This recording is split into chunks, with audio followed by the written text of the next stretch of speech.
ஆஹா கல்யாணம் சீரியல் இன்னைக்கான எபிசோடில் சூர்யா வந்து குழந்தைக்கு பேர் வந்து செலக்ட் பண்ணிக்கிட்டு இருக்காங்க. இப்போவுமே எதுக்கு சூர்யா அப்படின்னு சொல்லிட்டு மகா கேட்குறாங்க. இல்லை உன் விஷயத்தில் தான் நான் எல்லாமே லேட்டாக பண்ணேன், என் குழந்தை விஷயத்துக்கு வந்து எல்லாமே டக் டக்குன்னு கிடைக்கணும், அதுக்கு தான் நான் இப்படி பண்ணுறேன் அப்படின்னு சொல்லிட்டு அதுக்கப்புறம் மகாவுக்கு வந்து நல்லா அலங்காரம் பண்ணி இதை பார்த்து ரசிச்சுட்டு இருக்காங்க. இன்னொரு பக்கம் கௌதம் வந்து பண மலையில் நினைச்சிட்டு இருக்க மாதிரி கனவு கண்டுட்டு இருக்காங்க. எந்திச்சு பார்த்தா கனவு. அப்புறம் அவங்களுக்கு ஒரு ஃபோன் கால் வருது. இப்படி 10 கோடி வந்து நீங்கள் வந்து ட்ரான்ஸ்ஃபர் பண்ணியிருக்கீங்க, உங்கள் அமௌண்ட் வந்து குறைஞ்சிருக்கு பேங்க் அக்கௌண்ட்டில் அப்படின்னு சொல்லிட்டு.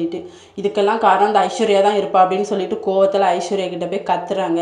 என்கிட்ட எதுக்கு கத்துறீங்க, இது என்ன நீ சொந்தமாக உழைச்சி வச்ச காசா, உங்கள் அண்ணன்கிட்ட இருந்து பிடுங்கின காசு தானே, அதுக்கே உனக்கு இவ்வளோ கோவம் வருதா, நீ என் மேலே எவ்வளோ பழி போட்ட அப்படின்னு சொல்லிட்டு. இன்னொரு பக்கம் நம்ம அனாமிகா வந்து விஜய் குடிக்கிற ட்ரிங்கில் வந்து எதையோ கலந்துடுறாங்க. அதை குடிச்சிட்டு விஜய் வந்து மயக்கம் ஆயிடுறாரு. இதுதான் சான்ஸ் அப்படின்னு சொல்லிட்டு அவங்க ரூமுக்கு போயிட்டு ஏதாவது பண்ணலான்னு பார்க்கும்போது கரெக்டாக பிரபா வந்து வெளியே நிற்கிறத பார்த்துட்டு முகத்தில் தண்ணியை தெளிச்சிட்டு இந்த விஜய் எப்போவுமே இப்படி தான் அப்படின்னு சொல்லிட்டு அவங்களுக்குள்ள வந்து தப்பாக நடந்துக்கிற மாதிரி பிரபா கிட்ட வந்து காட்டிடுறாங்க. இதோட இன்னைக்கான எபிசோட் முடியுது.